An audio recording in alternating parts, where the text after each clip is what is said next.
Isang mapagpalang araw po sa ating lahat mga kabisnes naming minamahal. At kamusta na po kayo mga kabisnes? Yun nga po no mga kapapi, mga kabisnes. Dito tayo ngayon sa bahay ng tatay. Kasi nung doon po ako sa Bulacan, yung huli kong vlog doon na magtatrabaho po ako mga kabisnes. Tumawag sa akin yung pinagkiran ni Jasper dito sa bahay ng mga kabisnes na si tatay, emergency. So ngayon nga po no mga kabisnes, inano umuwi ka agad ako dating ang pagtawag. Ayun, hindi ko po alam mga kabisnes kung ano ang gagawin ko nung nakita ko si tatay ng mga kabisnes. So yumayakap siya, umiiyak ako. Tapos sinasabi niya na ayaw niya pang mawala sa buo sa mundo na to mga kabisnes. Sabi niya, ayaw ko pa daw na iwanan ko kayo kasi ayun nga. Tapos yung po mga kabisnes,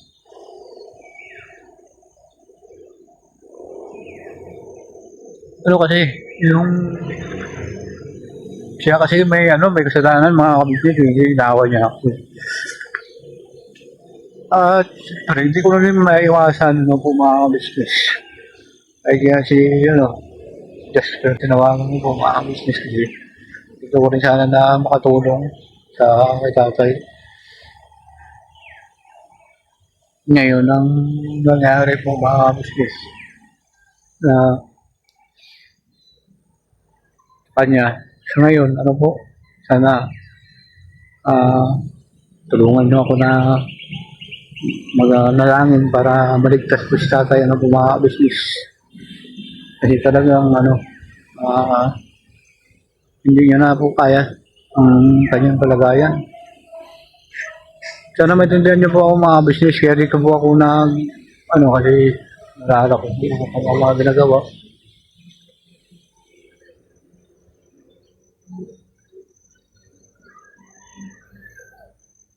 Wala naman ako magawa sa bagay na yan para iligtas ang kanyang buhay o kaya dugtungan po mga kabis. Sana makakaligtas pa siya at kaya malakas din loob ko mga kabisnes na makaligtas pa sana. Wag naman na kaya nga po ang sinasabi ko dun sa vlog ko na pinagpapalit ko nga yung trabaho ko, sabi para talagaan siya, kaso lang na inaway pa ako. Pero siyempre hindi natin iniiwasan yung mga ganung bagay kasi nga sabi ng mga kabisnes natin may edad na.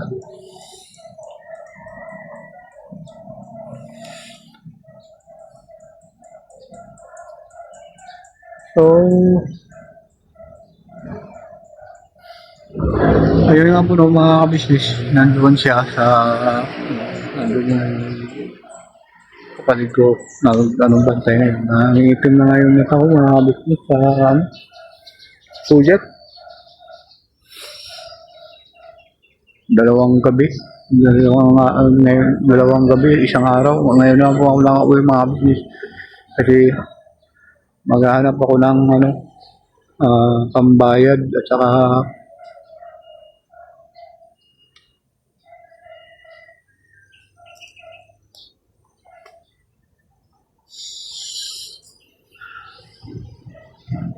po mga kabisnes. Dali lang po mga kabisnes, balik ako po kayo huwag kayong umalis. Yun nga po mga kapapi, mga kabisnes, balik tayo. Sana po dun sa gagawin ng maraan sa kanya mga kabisnes, sana gumaling po siya doon sa mga gamot na ipinainom sa kanya mga kabisnes. Kasi bago po ako umalis doon mga kabisnes, bumili ako ng mga gamot na lahat mga pangpausok, 7 uri ng gamot mga kabisnes. itong klaseng gamot, mga matataas na ano. Kasi sinasabihan ko na siya kasi na huwag na siya mag-inom, magsisigarilyo. Sige pa rin ang ano niya, pagka wala ako, naninigarilyo siya. Ano po mga business. Kaya sabi ko sa kanya na kahit hindi niya ako na ano, kahit na nakapikit yung mata niya, sabi ko kung makarecover ka, huwag ka naman ka kung ano, magagano na, magsumunod ka. Para sa ganun makabuti ka. Huwag kang sumuway. Ano po mga business. So, hanggang dito na lang po mga kapapi, mga ka-business. Yang simple vlog na ito at maraming salamat sa inyong pagsama at suporta. Siyempre sa aming mga ka-business.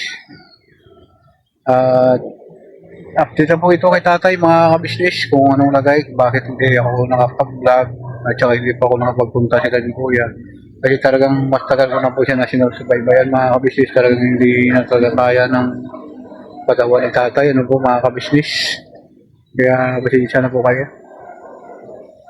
Sana ano nyo yung ibig ko sabihin ni tatay na karamdaman ni tatay na ang sinasabi niya na nakulam daw siya. Paano siya nakulam, kaya wala man siyang naniwala sa mga ganun mga business, kahit doon sa mga sinasabi niya palutulit na kinukulam siya. Tapos sabi ko, talagang sakit mo yan tay. Ayun, ilang beses ko pa siya pinilit na magpa-hospital. Ayaw niya pumayag.